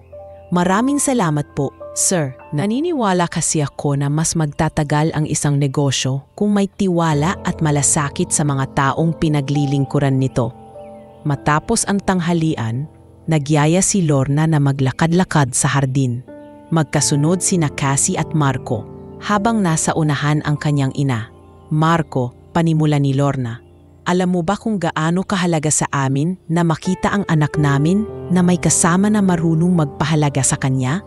Hindi dahil sa pera o pangalan, kundi dahil sa pagkatao niya. Napatingin si Marco kay Cassie. Saka tumugon, "Ma'am, Lorna, yun lang naman talaga ang mahalaga sa akin. Kung ano siya, hindi kung ano ang meron siya." Sa puntong iyon, napansin ni Cassie ang ngiti ng kanyang ina. Hindi ito basta ngiti ng pagpapanggap. Ito ay ngiti ng isang ina na nakakita ng taong maipagkakatiwala ang puso ng kanyang anak. Pagbalik sa loob ng bahay, umupo si Roberto sa sala at kinawayan si Marco para maupo sa tabi niya. Gusto ko lang sabihin na kahit maiksi pa lang ang pagkakakilala natin, nakikita ko kung paano mo tinatrato si Cassie. Kung ano man ang plano ninyo sa hinaharap, alam mong susuportahan kita basta't mananatiling tapat ka sa kanya. Tumango si Marco, seryoso ang muka. "Salamat po sir, hindi ko hahayaang masaktan siya sa kamay ko." Habang pauwi sila, binalingan ni Marco si Cassie. "Hindi ko akalain na magiging ganong kainit ang pagtanggap nila sa akin." Mumiti si Cassie, nakatingin sa labas ng bintana. "Sabi ko naman sa'yo, sapat na maging totoo ka." At nakita nila yon. Sa gabing iyon, habang nakahiga si Cassie sa kanyang kama, naisip niya kung gaano kalayo na ang narating nila mula sa araw na una niyang isinusuot ang wig at lumang damit para lang subukin ang karakter ni Ethan. Ngayon, wala na siyang kailangang itago. Nasa tabi niya ang isang taong tanggap siya sa lahat ng aspeto at ngayon, tinanggap na rin ang kanyang pamilya. Ang pagharap nila sa pamilya ay naging isa sa pinakamahalagang hakbang tungo sa mas matatag na relasyon. Isang relasyong nakatayo sa tiwala, respeto at katapatan. Makalipas ang ilang linggo, mula nang tanggapin ng pamilya ni Cassie si Marco, dumating ang isang pagsubok na hindi nila inaasahan. Isang umaga, tinawag si Cassie ng kanilang Chief Financial Officer para sa isang emergency meeting. Cassie, may problema tayo sa isa sa mga matagal ng proyekto sa Quezon City. Panimula ng CFO, habang nakapatong sa mesa ang ilang makakapal na folder ng dokumento. May irregularities sa budget allocation at mukhang malaki ang posibilidad na malugi ito kung hindi agad maayos. Natahimik si Cassie. Ang proyektong iyon ay isa sa mga unang itinayo ng kumpanya at may malalim na sentimental value sa pamilya. "Gaano kalaki ang pinsala kung sakali?" tanong niya. "Kung hindi natin maaagapan, maaari tayong mawalan ng mahigit 50 milyon at masisira pa ang reputasyon ng kumpanya." Hindi siya nag-atubiling tawagan si Marco. "May krisis tayo sa isang proyekto," sabi niya sa telepono. "Kailangan ko ang tulong mo." Hindi lang ito tungkol sa pera. Kailangan natin ng mabilis pero maayos na solusyon. Sa loob ng isang oras, naroon na si Marco sa opisina. Dala ang kanyang laptop at ilang dokumento. Sa meeting room, magkasama nilang pinag-aralan ang mga kontrata, resibo at project reports. Napansin agad ni Marco ang ilang inconsistencies sa mga purchase order. "Cassie, tingnan mo to!" Sabay turo niya sa isang partikular na entry. May 3 beses na binili ang parehong materyales sa magkaibang presyo at iba't ibang supplier. Posibleng may leak o maling tao na humahawak sa procurement. Dahil dito, nagpasya silang bumuo ng isang maliit na task force para imbestigahan ang sitwasyon. Personal na kinausap ni Cassie ang mga project managers at suppliers. Sa ilang pagkakataon, may mga tao na tilang nag-aatubiling magsalita na nagpatibay ng hinala na may nangyayaring katiwalian. Kung totoo to, hindi lang natin maiiwasan ang pagkalugi, sabi ni Cassie kay Marco habang nag-uusap sila sa loob ng opisina. Makakapaglinis pa tayo ng pangalan ng kumpanya. Sa mga sumunod na araw, halos araw-araw silang nasa site ng proyekto. Sa ilalim ng mainit na araw, pinuntahan nila ang mga warehouses at kinumpirma ang aktwal na dami ng materyales kontra sa mga nasa papel. Nakita nila na maraming kulang at may ilan pang pinalabas na order na hindi naman pala dumating. "Ito na yon," wika ni Marco habang nakatingin sa mga listahan. malinaw na may tao sa loob na nagsasamantala. Sa tulong ng legal team, kinaharap nila ang mga taong sangkot. Ang ilan ay agad umamin, habang ang iba naman ay tinanggal sa posisyon at isinailalim sa investigasyon. Naging mainat si Cassie na hindi lumabas sa publiko ang insidente hanggang hindi patapos ang buong proseso. Matapos ang halos 2 linggo ng walang tigil na trabaho, unti-unti nilang naibalik sa maayos na kalagayan ang proyekto. Nakahanap sila ng bagong supplier na mas maaasahan at mas mababa ang presyo at napasok nila ang kontrata sa mas maganda at patas na terms. Dahil dito, nabawasan ng malaki ang inaasahang lugi at nabigyan pa ng panibagong buhay ang proyekto. Isang gabi, habang magkasama silang nagdi-dinner sa isang maliit na restaurant na malapit sa site, ngumiti si Cassie kay Marco. Kung wala ka, hindi ko alam kung paano ko haharapin lahat ng ito. Hindi ka lang basta tumulong, ginawa mo to na parang proyekto mo rin. Ngumiti si Marco at tumingin sa kanya. Hindi ko kasi tinitingnan na trabaho lang to, Cassie. Importante sa'yo, kaya importante rin sa akin. At isa pa, gusto kong makita na magtagumpay ka sa lahat ng ginagawa mo. Sa sandaling iyon, naramdaman ni Cassie na mas tumibay pa ang tiwala niya kay Marco. Hindi lang ito partner sa negosyo, kundi isang taong maaasahan sa oras ng krisis. At higit pa doon, nakita niya kung paano gumalaw ang isang taong inuuna ang tama at patas, kahit mahirap at magulo ang sitwasyon. Pagbalik nila sa opisina, nagpasalamat si Roberto, ama ni Cassie. Anak, tama ang tingin namin sa kanya. Hindi lahat ng tao kayang sumabak sa ganyang problema at manatiling mahinahon. Malinaw na hindi lang negosyo ang habol niya. Tumango si Cassie at ngumiti. Alam niyang isa na namang mahalagang hakbang ang kanilang nalampasan. Hindi lang para sa kumpanya, kundi para rin sa mas matibay na pundasyon ng kanilang samahan ni Marco. Pagkatapos nilang malampasan ang malaking pagsubok sa proyekto sa Quezon City, ramdam ni Cassie ang bagong sigla sa loob ng kumpanya. Hindi lang naliligtas ang proyekto mula sa pagkalugi, kundi nagdala rin ito ng mas malinaw na proseso at mas maayos na sistema para sa lahat ng hinaharap nilang kontrata. Sa loob ng mga susunod na buwan, nakita nilang unti-unting lumalaki ang kita at mas maraming kliyente ang nagtitiwala muli sa kanilang pangalan. Isang umaga, habang nasa board meeting, ipinakita ng CFO ang pinakahuling financial report. Cassie, wika nito. Mula nang ipatupad natin ang mga pagbabago, tumaas ng 20% ang net profit natin. At higit sa lahat, mas maganda na ang feedback mula sa mga kliyente. Tumango si Roberto, ama ni Cassie, at ngumiti kay Marco na naroon din. Hindi lang ito tagumpay ng kumpanya. Sabi ni Roberto, tagumpay din ito ng tamang partnership. Hindi nakaligtas kay Cassie ang paraan ng pagkatingin sa kanila ng board. Hindi lang sila nakikita bilang magkasosyo sa negosyo, kundi bilang 2 taong epektibong nagtutulungan at nagtitiwala sa isa't isa. Kahit hindi pa nila tinutukoy ng hayagan ang estado ng kanilang relasyon, alam ng marami na may mas malalim ng koneksyon sa pagitan nila. Bilang pasasalamat sa lahat ng empleyado, nag-organisa si Cassie ng isang maliit ngunit espesyal na salusalo. Sa gitna ng programa, tumayo siya para magsalita. Gusto kong magpasalamat sa bawat isa sa inyo.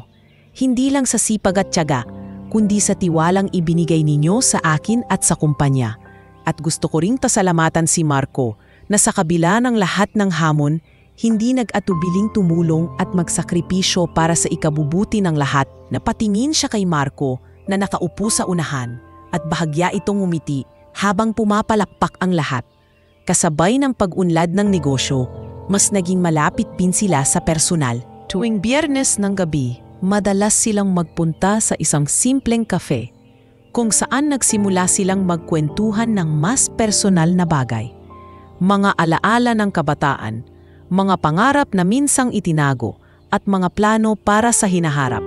Isang gabi, habang nakaupo sila sa labas ng kafe at pinagmamasdan ang mga ilaw sa kalsada, tinanong ni Marco, Cassie, naisip mo na ba kung anong susunod na hakbang para sa kumpanya at para sa'yo? Napangiti si Cassie. Para sa kumpanya, gusto kong palawakin ang mga proyekto para sa pabahay ng mga pamilyang hindi kayang bumili sa karaniwang merkado. Nakita mo naman kung gaano kalaki ang pangangailangan doon. Para sa akin, gusto kong manatiling kasama ang mga taong tunay na mahalaga sa akin. Tumango si Marco at sa pagitan ng kanilang tinginan, malinaw na alam nilang kabilang sila sa isa't isa. Hindi nagtagal, sinimulan nila ang isang bagong proyekto, isang community housing program na hindi lang basta pabahay, kundi may kasamang livelihood training at maliit na community center para sa edukasyon. Ayokong pabayaan na matapos lang ang proyekto at magkalimutan na, sabi ni Marco habang kasama si Cassie sa site. Gusto kong maramdaman ng mga tao na may nagmamalasakit sa kanila hanggang dulo. Sa pagbubukas ng unang phase ng community housing, dumalo ang maraming residente at lokal na opisyal. Habang nagpuputol ng ribbon, sabay na hawak ni Cassie at Marco ang gunting at tila naging simbolo iyon ng kanilang pinagsamang pagsisikap. Pagkatapos ng seremonya, nilapitan sila ng isang matandang babae mula sa komunidad. Salamat sa inyo, hindi lang sa bahay, kundi sa pag-asang ibinalik ninyo sa amin. Hindi napigilan ni Cassie ang mapangiti at bahagyang mapaluha. Salamat po, pero kayo po ang inspirasyon namin para magpatuloy. Sa mga panahong iyon, ramdam ni Cassie na hindi lang negosyo ang lumalago. Mas lumalim ang tiwala at pagmamahalan nila ni Marco. Hindi ito batay sa mabibilang na tagumpay, kundi sa paraan ng kanilang pansuporta sa isa't isa sa lahat ng pagkakataon, sa hirap man o ginhawa, sa mga oras ng pagtatawanan at sa mga sandali ng katahimikan. Isang gabi matapos ang matagumpay na pagtatapos ng unang bahagi ng proyekto, nagpunta sila sa isang maliit na restawan na may tanawing ilog. Habang kumakain, biglang tumahimik si Marco at piningnan siya ng seryoso. Cassie, alam kong marami pa tayong haharapin, pero gusto kong malaman mo na ano man ang mangyari, hindi lang ako nandito para sa negosyo o sa mga proyekto natin. Nandito ako para sa'yo. Napatingin si Cassie. Ramdam ang bigat at katapatan ng sinabi niya. Marco, hindi ko na kailangang magpanggap o magtago ngayon. Alam ko na kung sino ang mga taong karapat-dapat sa puso ko. At isa ka doon, hindi lang dahil sa lahat ng ginawa mo, kundi dahil sa kung sino ka. Sa gabing iyon, habang nakatingin sila sa mga ilaw na sumasalamin sa ilog, alam nilang pareho na ang paglalakbay nila mula sa pagpapanggap at pagsubok ay humantong sa mas matibay at mas tunay na ugnayan. Ang paglago ng kumpanya ay naging salamin din ng paglago ng kanilang relasyon. Matatag, puno ng respeto at handang sumabay sa kahit anong hamon na darating. Makalipas ang ilang buwan mula nang maging matagumpay ang community housing project, patuloy na lumago hindi lang ang negosyo ni Cassie at Marco, kundi pati ang kanilang samahan.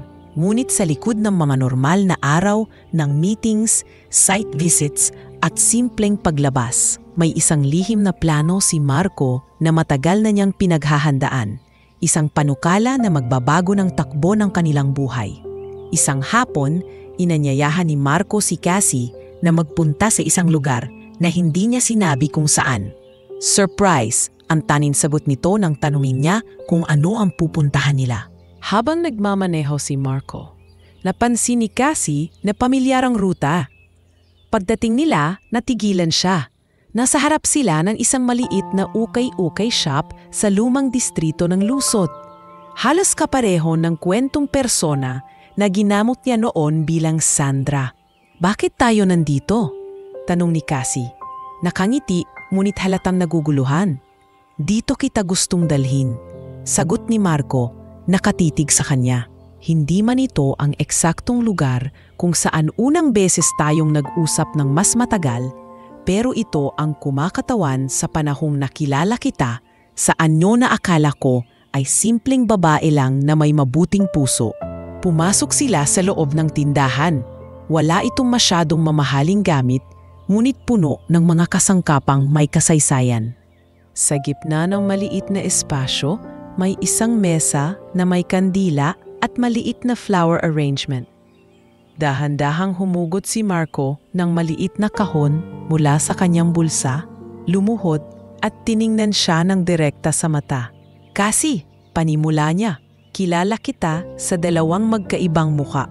Si Sandra na tahimik ngunit matatag at si Cassandra Vergara na matapang at puno ng pangarap. Sa lahat ng iyon, isa lang ang nakita ko. Isang babaeng may puso na handang ipaglaban ang tama at gusto kong makasama ka sa lahat ng araw ng buhay ko. Hindi makapagsalita agad si Cassie. Bumalik sa alaala niya ang lahat ng pinagdaanan nila. Mula sa mga araw na sinusubok pa lang niya si Ethan, hanggang sa mga gabing tinutulungan siya ni Marco sa mga proyekto, hanggang sa mga oras na naruroon ito sa kanya sa gitna ng hirap at ginhawa. Marco, bulong niya habang dahan-dahang dumaloy ang luha sa kanyang pisngi. Oo ang sagot ko. Tumayo si Marco. Isinuot ang singsing sa kanyang daliri at niyakap siya ng mahigpit. Salamat Cassie, hindi mo alam kung gaano ako kasaya ngayon. Matapos ang proposal, naglakad sila sa paligid ng distrito. Tumigil sa isang maliit na kafe na may lumang disenyo at doon ipinagpatuloy ang pag-uusap. Bakit dito mo naisip gawin? Tanong ni Cassie habang humihigop ng kape. Kasi, sagot ni Marco, gusto kong ipaalala sa atin na kahit saan tayo magsimula, kahit sa pinakasimpleng lugar, basta magkasama tayo, mahalaga at maganda ang lahat. Kinabukasan, ibinalita nila sa pamilya ni Cassie ang tungkol sa kanilang engagement. Congratulations anak, tuwang-tuwang sabi ni Lorna habang niyayakap sila pareho. Marco, alam mo naman na matagal na naming nakikita kung gaano mo kamahal si Cassie. Ngayon, mas lalo akong natutuwa na magiging opisyal na bahagi ka ng pamilya. Mumiti si Roberto, may bahagyang biro, ngunit puno ng respeto. Wala na akong masasabi, basta tandaan mo, Marco, ang puso ng anak ko ay pinakamahalagang yaman na hawak mo ngayon. Tumango si Marco at sinabing, pangangalagaan ko po iyon habang buhay. Hindi rin nakaligtas sa kanila ang pagbati mula sa mga empleyado at kasamahan sa negosyo. Marami ang natuwa at ilan ay nagsabing inspirasyon ang kanilang kwento.